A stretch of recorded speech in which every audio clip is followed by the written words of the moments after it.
Now let's discuss diffuse cortical necrosis, which is generalized infarction of the cortices of both kidneys. It's caused by things that cause disseminated intravascular coagulation, because that's going to make little clots in the microvasculature of the kidneys, leading to those diffuse infarctions and necrosis. So things that can cause that are obstetric catastrophes, such as abruptio placentae, where the placenta, let's say this is the placenta, separates from the uterine wall. It can also be caused by septic shock, where there's disseminated intravascular coagulation as well as vasospasm.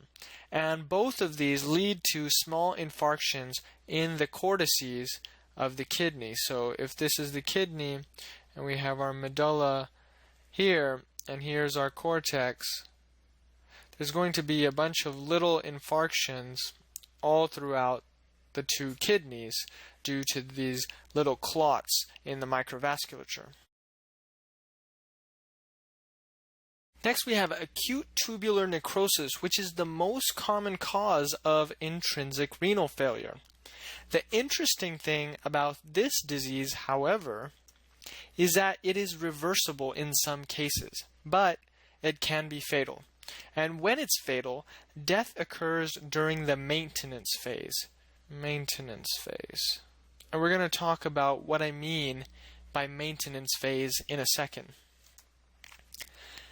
Now, acute tubular necrosis is usually caused by ischemia or toxic injury to the kidney. The ischemic injury can occur during hypotension, shock, sepsis, hemorrhage, or CHF. And the nephrotoxicity can occur from things like aminoglycosides, radiocontrast agents, lead, cisplatinum, crush injury, leading to myoglobin clogging the tubules and creating reactive oxygen species, as well as hemoglobin, which can also damage the kidneys through a similar mechanism. Now, both ischemic and nephrotoxic injury lead to the death of the tubule cells, usually the proximal tubule and thick ascending limb cells, because they are the most metabolically active.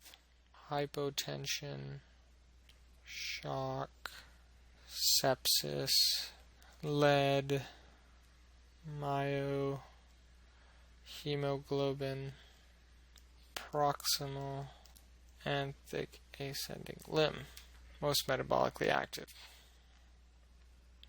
As the tubule cells slough off, they appear in the urine as granular, muddy brown casts, and this will tip you off on the exam to acute tubular necrosis, the muddy brown casts. You can see these cells will be sloughing off.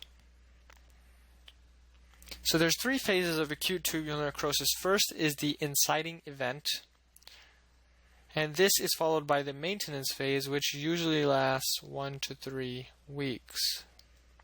This phase is oliguric, meaning the patient does not generate much urine. If this is the case, what will the patient be at risk for? They'll be at risk for hyperkalemia and metabolic acidosis, since potassium and hydrogen ions can't be excreted. And death most often occurs during the maintenance phase. During the recovery phase, the patient excretes the fluids and substances that have been building up, so this phase is polyuric. BUN and serum creatinine levels fall back to normal. There's a risk of hypokalemia due to overexcretion of potassium. Usually, if patients can get through the maintenance phase, they recover very well during and after the recovery phase. Next, we have renal papillary necrosis, where a papilla of the kidney infarcts and sloughs off. And this occurs when a person with an underlying risk factor has an infection or an immune stimulus that affects the kidney. And this can lead to gross hematuria as well as proteinuria. So the area that is at risk for the infection or immune stimulus causing renal papillary necrosis is sensitive to hypoxia. That's why it's at risk for papillary necrosis. But why? And the reason is because the papilla is the farthest away from the blood supply. Because remember, the arterioles are coming from the cortex and they're coming down through the renal pyramids and going to the papilla. So the papilla is the last place to receive the oxygenated blood. And that's why it's the most sensitive. Now, the underlying risk factors for patients to get renal papillary necrosis include diabetes mellitus, acute pyelonephritis, chronic phenocetin use, and sickle cell anemia or trait.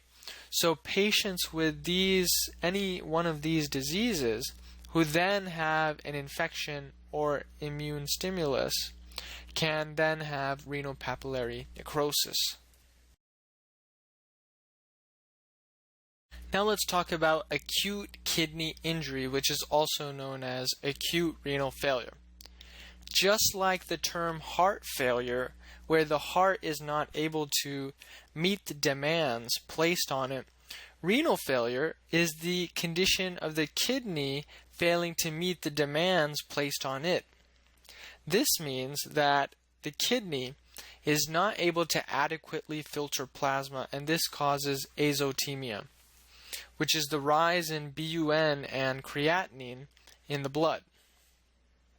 When you think about causes of renal failure, it's best to think about them in terms of what exactly is preventing the kidneys from performing their function. This splits AKI, acute kidney injury, so I'll refer to it as AKI.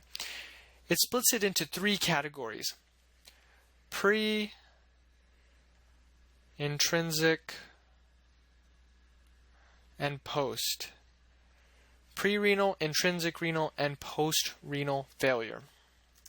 So first, let's look at pre-renal.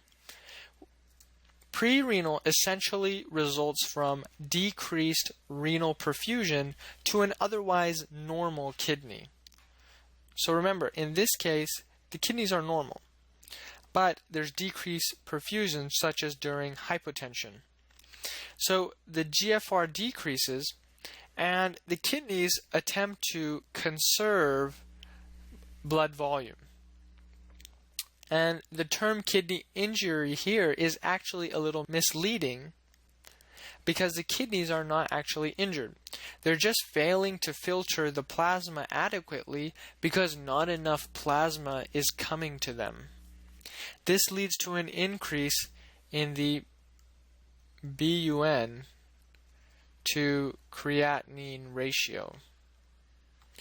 Why? Because creatinine continues to be actively secreted while BUN gets reabsorbed with sodium. So in cases of low blood volume, there's increased BUN reabsorption, but creatinine continues to be secreted. Next is intrinsic renal, and this is where there is actual damage to the kidney. And the GFR here is not due to decreased blood being delivered to the kidneys, but actually the kidneys are damaged themselves. And this can be during things like acute tubular necrosis or glomerulonephritis. And the necrosis leads to debris obstructing the tubules, and then the kidneys are unable to excrete the waste. And the urine will have granular casts, and this time both BUN and creatinine excretion are impaired. However, BUN is normally reabsorbed in greater quantities than creatinine is secreted. So, what that means is that intrinsic renal damage actually leads to a decrease in the BUN to creatinine ratio, because BUN reabsorption has a larger impairment than creatinine secretion. Next, we have post-renal AKI. which results from some kind of urine outflow obstruction. But again, here the kidneys are normal. And urine outflow has to be obstructed bilaterally, because if urine is only obstructed from one kidney, the other kidney can compensate and produce the urine that needs to be produced to clear the body's waste. Postrenal AKI is usually easy to detect because abnormalities that cause it are anatomical and can be detected on CT or ultrasound. So in order to have postrenal azotemia, urine flow has to be obstructed bilaterally. Now let's look at some lab values that will help you distinguish the different types of renal failure. Now it can look a little intimidating, but let's walk through it and you'll see it's not so bad. So if urine osmolality, that's the first thing we're going to look at, is higher than 500 milliosmoles per kilogram, then we know it's pre-renal, because the kidneys are appropriately trying to concentrate urine, and they are. If urine sodium concentration is greater than 40 milliequivalents per liter, then you know that the renal failure is either intrinsic or post-renal, because here the kidneys are unable to reabsorb sodium and it's being excreted in the urine. Normally, kidneys try to hold on to most of the sodium and reabsorb it. The next variable we look at is the fractional excretion of sodium, which is the percentage of the sodium filtered by the kidney which is excreted in the urine. So it's the excreted sodium divided by the filtered sodium. And this is really important for distinguishing the different types of renal failures. So let me ask a question. An abnormally high fractional excretion of sodium, such as greater than 2%, means what exactly? It means that the sodium is being filtered through the glomerulus, but it's not being reabsorbed properly by the tubules. So that means there's a problem intrinsic to the kidneys, or it can be a severe case of postrenal failure. Finally, the serum BUN to creatinine ratio can tell you whether the renal failure is pre-renal, because the ratio will be greater than 20 if it's pre-renal. And if it's less than 15, then it can be intrinsic renal, or between 15 and 20, it's post-renal. And remember that in intrinsic renal, the BUN creatinine ratio is low because the kidneys are failing to reabsorb BUN. Let's do a flash quiz. A 45-year-old man is hospitalized for hip surgery. 2 days post-op, he becomes oliguric.